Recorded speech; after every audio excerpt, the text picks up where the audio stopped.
शिवसेना की कांग्रेस नहीं होना दूंगा, नहीं, कभी नहीं।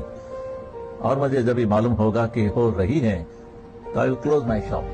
आज जो मान सम्मान तुम्हें मिल रहा है शिवसेना के नाम पर मिल रहा है, हिंदुत्व के लिए मिल रहा है, भगवा झंडा के लिए मिल रहा है। इससे गद्दारी करना चाहते हैं या कोई हरामखोरी और मारामारी? एक बार मैंने कहा था कि उद्धव जी इतना डरते हैं कि कोई थम्स अप की बोतल खोल दे तो वो भाग जाएंगे वहां से। मैं वापस जब आया कि कई बार कोशिश की कि कुछ और केस डाल दूं अर्नब के खिलाफ। अरे ओ उद्धव जी, कहते हैं कर्म घूम कर आता है। सोनिया माइनो जी बचाइए, अर्नब गोस्वामी सवाल पूछ रहा है। सुनिए, राजनीति एक समुद्र की तरह है, उसके खेल में कोई गोता लगाता है, कोई तैर जाता है, लेकिन लहरें बदलती रहती हैं। लहरें बदलती रहती हैं, नहीं लहरें बदलती रहती हैं। आज सत्ता किसी की है, कल सत्ता किसी की है, तो कोई बाद में बनिएगा। अब आप मुझे पहले ये बताइए कि क्या कहा है अखिलेश जी ने, शब्दशः बताइए अखिलेश जी ने क्या कहा है इन चुनावों में जीत के बाद। देखिए, जैसे ही मैं आपके स्टूडियो में घुसा वैसे ही खबर चली। क्या? अरे वही तो मैं आपसे पूछने वाला हूं कि अभी उनका बयान मैंने देखा नहीं, सुना नहीं। मैं आपके स्टूडियो के अंदर रास्ते से आ रहा था, सुन तो लो। और उनका बयान, उसमें माथा पकड़ने की जरूरत नहीं है, क्योंकि हम प्रभु अभी आपके, मैं सीधा आपके अंदर आया, आपके स्टूडियो के अंदर, और मुझे अभी वही उनका मैं खोजने जा रहा था कि उन्होंने अभी क्या इस पे अपना रिएक्शन दिया है। उस रिएक्शन को जैसे ही मैं घुसा बोले उनका रिएक्शन आया है। मैंने कहा कि राष्ट्रीय अध्यक्ष जी, जब हमारे समाजवादी पार्टी के राष्ट्रीय अध्यक्ष जी जब कुछ बोलते हैं तो हम लोग पूरी तरह से उसको समझने की कोशिश करते हैं, क्योंकि मैं जितना जानता हूं, उन्होंने बोला कि भारतीय जनता पार्टी पेशेवर की तरह एक साथ मिलकर चुनाव लड़ती है। मत पढ़िए भाई, अखिलेश जी का बयान चलाइए। अनुराग जी बिजी थे, नहीं सुन पाए अखिलेश जी का बयान, सुनाइए जल्दी से।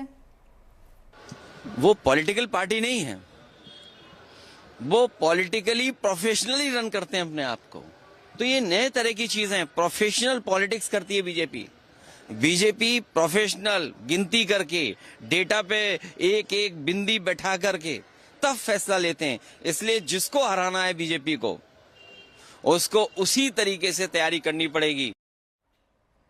सुन लिया अब देखो, उन्होंने बहुत सीधी बात और सच्ची बात, सुन लीजिए मेरी बात, बहुत हाथ पैर दबाने की जरूरत नहीं है प्रभु, मैं बोल रहा हूँ। आप हाथ नहीं भी, नहीं ये हाथ दबा रहे थे, मैं हाथ नहीं भी दबाएंगे तो भी मैं अपनी बात कहूंगा। लेकिन सवाल ये है, उन्होंने साफ और सीधी बात कही कि भारतीय जनता पार्टी प्रोफेशनली काम करती है और वो अपने हिसाब से, राजनीति में वो उनके साथ इमोशंस की कोई जगह नहीं है, वहां पे भावनाओं की कोई जगह नहीं है, वहां पे सेवा की कोई जगह नहीं है। प्रोफेशनली अपनी पार्टी चलाती है कि हमें सत्ता पानी है, चाहे कोई भी कीमत हो, किसी तरह से भी हो, हम कैसे अपना सिस्टम। उन्होंने साफ कहने का मतलब साफ है ना, बिल्कुल नहीं, साफ है वो, उन्होंने साफ बोला प्रोफेशनली ना। उन्होंने वोट चोरी का जिक्र किया। अरे वोट चोरी तो आप इतने दिन से कर रहे हो, कितनी बार जिक्र करें?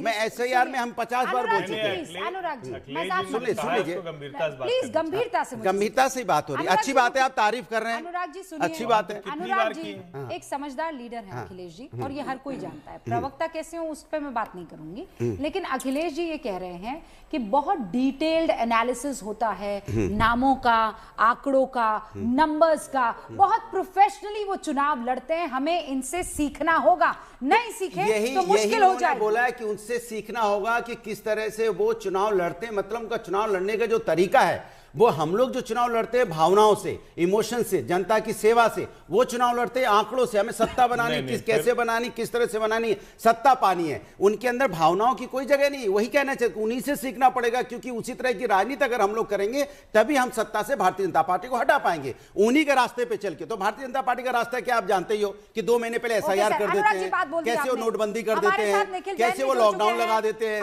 तो यही तो उनका रास्ता है। अखिलेश जी के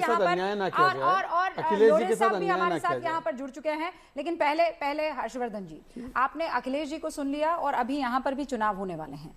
जिस तरीके से भारतीय जनता पार्टी इन लोकल बॉडीज के चुनावों में बिहेव कर रही है, ठीक वैसा ही वो विधानसभा हो जाए या फिर लोकसभा हो जाए, प्रोफेशनलिज्म तो है, ये तो मानना पड़ेगा। नहीं माने, वोट चोरी करते रहे, लिस्ट से नाम गायब करते रहे, तो ये जीतते चले जाएंगे और ये सिर्फ और सिर्फ एक्सक्यूजेस बनाते चले जाएंगे। देखिए रूबिका जी, सबसे पहले तो ये कि आज मैं दोबारा कहूँ, इसके पहले जब SIR का फॉर्म भर रहे थे ना अखिलेश जी, तब भी मैंने कहा था कि ये काम राहुल गांधी को भी करना चाहिए। ठीक है, राजनीतिक तौर पर अखिलेश यादव चाहे जो कहते रहें, लेकिन उनको भी पता है कि SIR एक बहुत अच्छी प्रक्रिया है और उसमें सबको शामिल होना पड़ेगा। अखिलेश यादव ने वो वीडियो डाला था। आज जो उन्होंने कहा ये बात और गंभीरता से सुननी चाहिए। वो कह रहे हैं कि भारतीय जनता पार्टी एक प्रोफेशनल पार्टी की तरह काम करती है, पॉलिटिकल प्रोफेशनल पार्टी। प्रोफेशनल किसको कहा जाता है? कोई जो अच्छा काम कर रहा होता है उसको कहते हैं बड़ा प्रोफेशनल तरीके से करता है, और जो सब गड़बड़ कर देता है कहता है अनप्रोफेशनल आदमी, यार इसके साथ ना कारोबार कर सकते हैं, ना नौकरी कर सकते हैं, ना काम धंधा कर सकते हैं। तो प्रोफेशनल अनप्रोफेशनल का फर्क ये होता है, नंबर एक। दूसरा उन्होंने क्या कहा, डेटा पर काम करती है, जहां उसको जिस तरह की रणनीति बनानी होती है वो करती है। तो भाई ये तो बड़ी स्वाभाविक सी बात है। आप अगर आज के समय में आंकड़ों पर काम नहीं करेंगे, आज के समय में आपको पता नहीं होगा, जेनजी चिल्ला रहे हो और आपको पता ही नहीं है कि 18 से ऊपर वाला कितना नौजवान आपके क्षेत्र में, उसकी एस्पिरेशंस क्या है, तो मुझे लगता है वो मुश्किल होगी। और अगर बीजेपी इतना मैपिंग कर लेती है, इट मींस कि वो बहुत गंभीरता से लोकतंत्र के इस सबसे बड़े पर्व यानी चुनाव को लेती है। दूसरी पार्टियां क्यों नहीं लेंगी? उनको भी लेना चाहिए। ओके, अनीश गढ़वे जी भी हमारे साथ जुड़ चुके हैं, शिवसेना यूबीटी से ताल्लुक रखते हैं, राष्ट्रीय प्रवक्ता हैं। अनीश गढ़वे जी, सबसे बुरा दौर मुझे इस वक्त, दो भाई साथ आ गए, मराठा वोटर्स, मराठी अस्मिता, बाला साहेब ठाकरे का सपना, 25 साल से जिस सत्ता पर आप काबिज थे वो एकदम ऐसे मक्खन की तरह फिसल कर चला गया दो साथियों के पास जिनका नाम देवेंद्र फडणवीस और एकनाथ शिंदे है। देखिए, आप इस चुनाव को किस तरह से लेते हैं हमें नहीं पता, लेकिन आज हमें जो आंकड़े हमें जो जीत मिली है, हम इसको अभी भी हार नहीं कहेंगे। देखिए, 70 का आंकड़ा आप जो देख रहे हो, ऊपर से मनसे के एमएनएस के 10 सीटें हैं, कम से कम 80 के ऊपर से 15 कांग्रेस पार्टी के हैं, और जो अपक्ष चुन के आए हैं उनमें भी 3 से 4 पुरस्कृत उम्मीदवार हैं। आप बीच में बात ना करें, जो भी बीच में बात कर रहा है उनसे बात करिए। और शाहजाद जी, आपकी आदत बहुत अच्छी है। अरे भाई, हार में तो विनम्र हो जाओ। अपनी आदत अपने पास रखिए शहजाद जी। हार में तो विनम्र हो जाओ। रखिए, हार में तो विनम्र होते हैं। जरूरत नहीं है। अरे शहजाद भाई, आपसे विनम्रता सीखने की जरूरत नहीं है। हम शिवसेना वाले, नहीं, आपकी यही दुर्दशा इसीलिए हुई है। अरे छोड़िए, अरे छोड़िए, आप इन सब में मत आइए। राहुल से भी ज्यादा डिलूलू में है। अरे छोड़िए, कांग्रेस का आंकड़ा कैसे जुड़ गया? कांग्रेस के खिलाफ लड़े आप।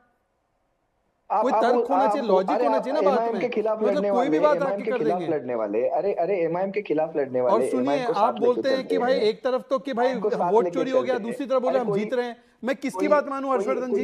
ये सुबह दांत घसे बिना ये आ गए संजय राउत, वोट चोरी हो गया। राहुल गांधी जी ने भी आज ट्वीट डाल दिया बिना टूथपेस्ट डाले अपने मुंह में, और फिर बोलते हैं कि हम जीत गए। किसकी बात मानना है रूबिका जी? आप जरा शांत रहिए। अरे कमला भाई, आप जरा शांत रहिए। पूनावाला जी, थोड़ा शांत रहिए। अनीश भाई, ये क्या बात हुई? ये पर्सनल अटैक कैसे कर सकते हैं? वो उनके पास बचा ही कुछ नहीं है। आप कीजिए मुझ पे पर्सनल अटैक, पर आपके पास कुछ नहीं है बचा। आप जब मॉर्निंग के ब्रश की जो अगर बात निकालेंगे ना, मॉर्निंग के ब्रश की, तो ये पर्सनल अटैक ही है। अरे भाई, देखिए, अच्छा चलिए, ब्रश करके उन्होंने रहने वाले पूनावाला जी एक सेकंड, दूसरों पे पत्थर नहीं फेंका करते। पूनावाला जी, मेरा मुद्दा मुझे कंप्लीट करने दीजिए। आपकी आदत बहुत अच्छी है, मुझे अच्छे से पता है। लेकिन यहाँ पर आप पर्सनल अटैक नहीं करेंगे। I am very very serious about this. मैं आपको पर्सनली भी जानती हूँ, आप इस तरीके की भाषा का इस्तेमाल नहीं करेंगे, ठीक है? मैं बहुत क्लियर नहीं पता रूबिका जी, मैं बहुत क्लियर हूं, मैं बहुत clear, I am also very clear, बहुत क्लियर हूं। आप कड़वी से कड़वी बात कर सकते हैं, मैं आपको नहीं रोकूंगी, नहीं टोकूंगी, लेकिन मर्यादा को आप क्रॉस नहीं करेंगे। ये एक सीधा उसूल है गूंज का। एग्जैक्टली मैं वही बात कहना चाहता हूँ। आप सुनिए, कमलाबाई का मतलब है भारतीय जनता पार्टी का जो सिंबल है, जो कमल है, बाला साहब जी उसको कमलाबाई कहते हैं। शायद ये शहजाद पूनावाला जी को शायद पता नहीं है। इसको हिंदी में आप कमलाबाई बोलिए या कमलाबाई बोलिए। साहब जिनके खिलाफ, सोनिया गांधी के खिलाफ जो बातें कहते थे, उनके साथ आप चले गए। याद दिलाने की मुझे जरूरत है। वही कांग्रेस थी, जब वही कांग्रेस थी, तो याद रहती है, लेकिन जो सोनिया के साथ चले गए वो किस तरह के शब्दों का इस्तेमाल था? क्या बोले थे? लेकिन मैं सुनाना चाहती हूँ। आज आप बाला साहेब की बात, क्या बोला था बाला साहेब? सुनिए, मैं सुनाता हूँ क्योंकि इनकी याददाश्त कमजोर होगी। सुनिए, कांग्रेस पक्षामध्ये एवढे हिजडे होते इतके, आता चावायचे तरी कोणाला?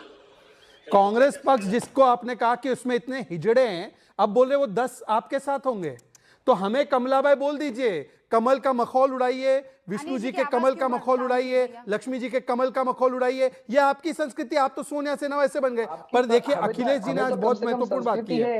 एक वाक्य सिर्फ कहना चाहूंगा अखिलेश जी पर, उन्होंने राहुल गांधी के वोट चोरी के आरोपों को पूरी तरह खारिज कर दिया है और उस पर इनके पास जवाब नहीं है। अच्छा, मैं लौट के मुद्दे पर आती हूँ, बात खत्म कीजिए एक सेकंड। अनीश भाई, please tell me one thing, जब दो भाई साथ आ गए तो तब तो वो 25 साल की सत्ता को और स्ट्रांगली पकड़ के रखना चाहिए था ना। आप इसमें मॉरल विक्ट्री कहाँ ढूंढ रहे हैं अनीश जी, कहाँ ढूंढ रहे हैं मॉरल विक्ट्री? देखिए, मॉरल विक्ट्री की बात नहीं। आज जिस तरीके से इलेक्शन लड़े जा रहे हैं उस तरीके को आप देखिए। आज मैं खुद थाने से हूँ, मेरे थाने में मेरे 6 कैंडिडेट्स को उठा के लेके गए। मैं ये क्लियर ऑन कैमरा बोलता हूँ। प्रभाग क्रमांक वार्ड क्रमांक 5, वार्ड क्रमांक 18, वार्ड क्रमांक 19।